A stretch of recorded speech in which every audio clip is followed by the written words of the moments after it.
People are always asking me, what do you take with you when you go rollerblading? What skates are you riding? What pads are you wearing? What camera are you shooting on? I absolutely love talking about gear, and I've got my extended skate equipment absolutely dialed in for 2025. So I'm excited to share it with you in the hope that it can give you some inspiration for the summer season ahead. This video is kindly supported by Locos Skates, and you'll find links to everything that I'm going to discuss in the description below. So let's dive into it with the first set of products, which are the skates, frames and tools, which I've been using, revealing them like quite the showman today.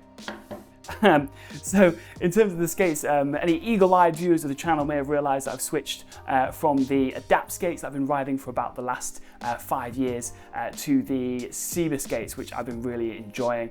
So from the top down, got them with the Intuition V2 liners, just a really premium feeling liner, incredibly comfortable, really responsive, yeah, and it's fitting in there super nice.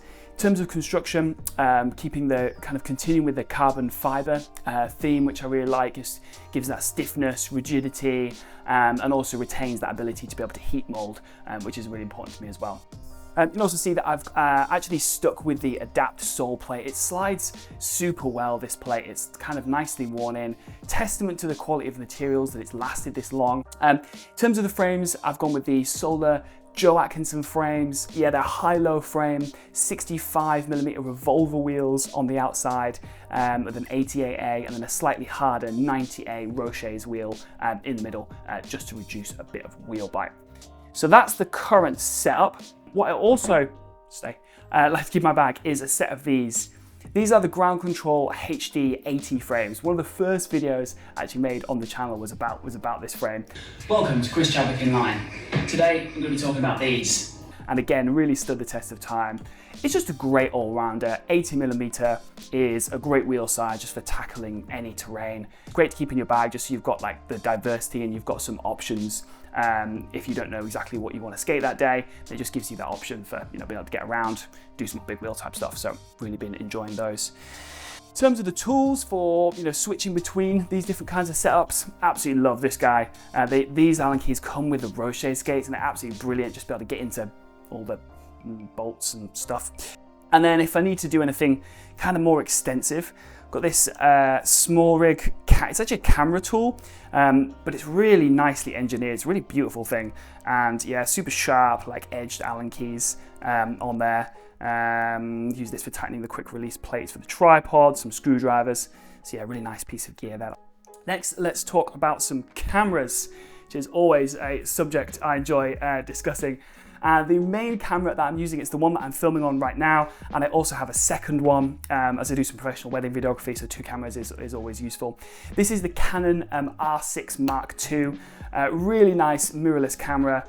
Things I like about it is you can film in 4K up to 50 frames a second. You've got log picture profiles for gaining loads of information both in the brightest and the darkest parts of the image. You've got 10-bit color, so you can push and pull the image around a lot, and interchangeable lenses on there as well, and of course loads of kind of custom buttons for getting everything set up exactly as you like it. I've been using this EF 16-35 lens is the one that I really like for filming kind of anything skate related, because you can get super wide with that 16, but also you can get down to a 2.8 aperture, so really nice kind of blurry background on there as well. But yeah, this is a super nice lens. It's quite a big setup for filming skating. It gets a bit sketchy sometimes, like taking this to the skate park, putting it on a tripod and leaving it there. So if I'm using this camera, I have to get there early in the morning, or at least when the skate park's really quiet. But yeah, I really value the production value in these videos. It's one of the things I really enjoy. So to me, cameras are there to be used, and so far, so good. Won't speak it up too soon. Also, there's a lot of situations though where it's just not practical or safe to use the R6. If I want to get like a close-up shot, or if the park's kind of quite busy. And that's where this guy comes in. The action camera I've been using is the GoPro Hero 9. Had this for a few years now, and yeah, it's great. I can match it quite well with the R6. It matched surprisingly well.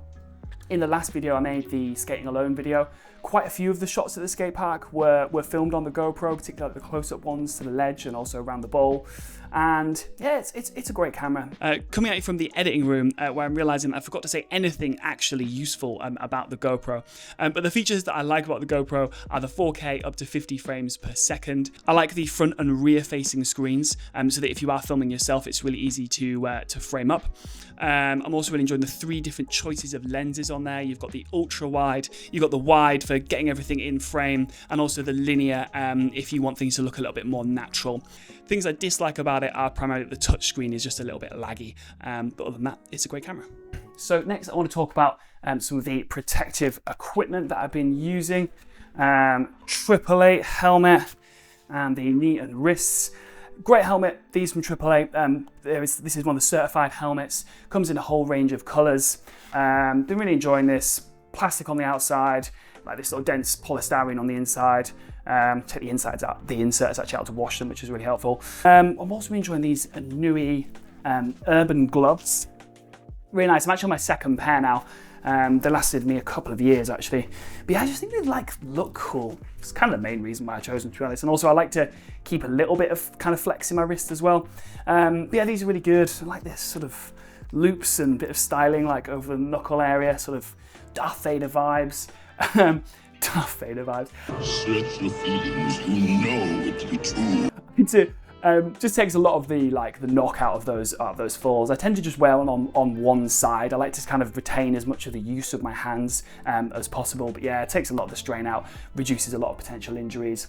Knee pads, also really liking these 888 Exo Skin knee pads. Again, on my second pair. The other pair lasted a few years. These are brilliant just for being able to slip them straight underneath your jeans. You don't really notice you're wearing them once they're on. They give really nice protection. They take a surprising amount of force out of knocks to the knee area.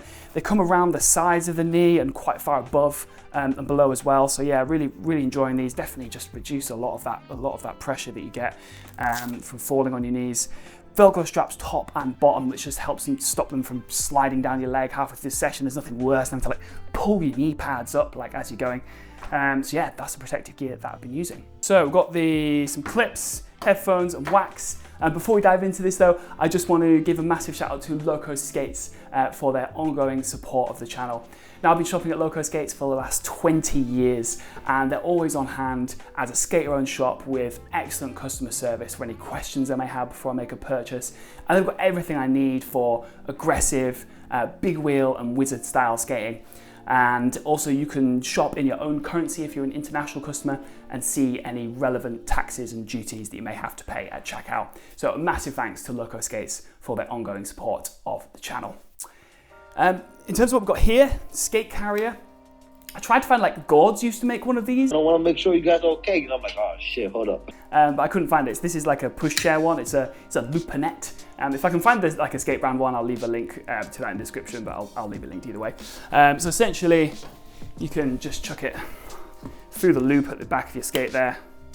He says, chuck it through the loop. A bit tight on these seabers, but yeah. And then you just carry a skate like so, which is super, super handy. And to be able to do, I feel like I'm saying super a lot today. I'm just gonna leave that there. And well, it's got wax. I picked up this wax from Locos Skates on my last order actually. It's kind of sick of those crumbly candles. I mean, I don't know why I'm getting out, you know what wax looks like. It does have a good cherry sour, what's this? White cherry. It really reminds me of that South style wax that I used to use for waxing up curves back in the day. Oh, nice one. Do not eat, do not ingest, do not forget to bring to the session. Yeah, really enjoying that. Great bit of wax. Actually does make a difference over standard candle wax. Really liking that. Don't know why I threw that. Okay. Okay, I'm not gonna throw anything else. Headphones. I'm not a massive headphone guy. But they're definitely nice to have. These are Anker Soundcore headphones or AirPod style headphones.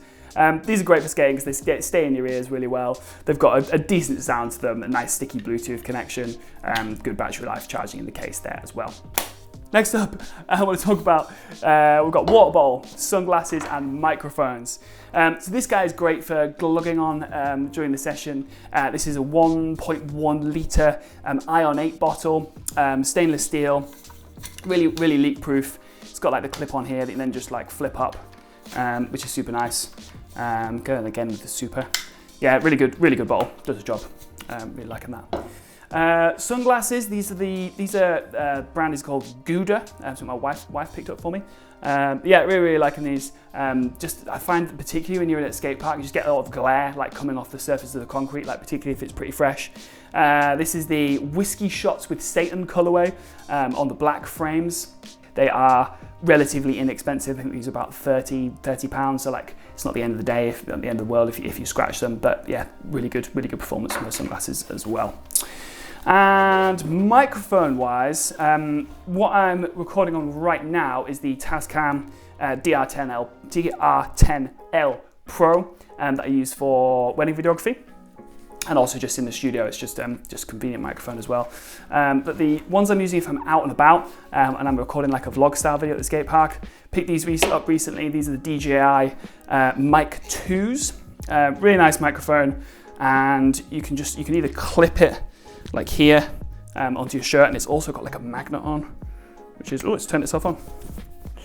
Yeah, it's got a magnet on as well, which is really handy for mounting wherever you need to. Sound quality out of them is great, and I kind of just like to hold the microphone. Like when I'm out, I don't like to have like a wire like trailing while I'm skating, so that's really helpful. Come with these little dead cats as well, or wind muffs, just to help to take out any of those wind noise. And it records in 32-bit flow audio, so you've got loads of information in the loudest and quietest parts. The audio essentially just won't peak, and this is the audio. This is how it sounds at the DJI mic. Yeah, me again. Forgot to press record, but this is actually what the audio sounds like from the DJI Mic 2.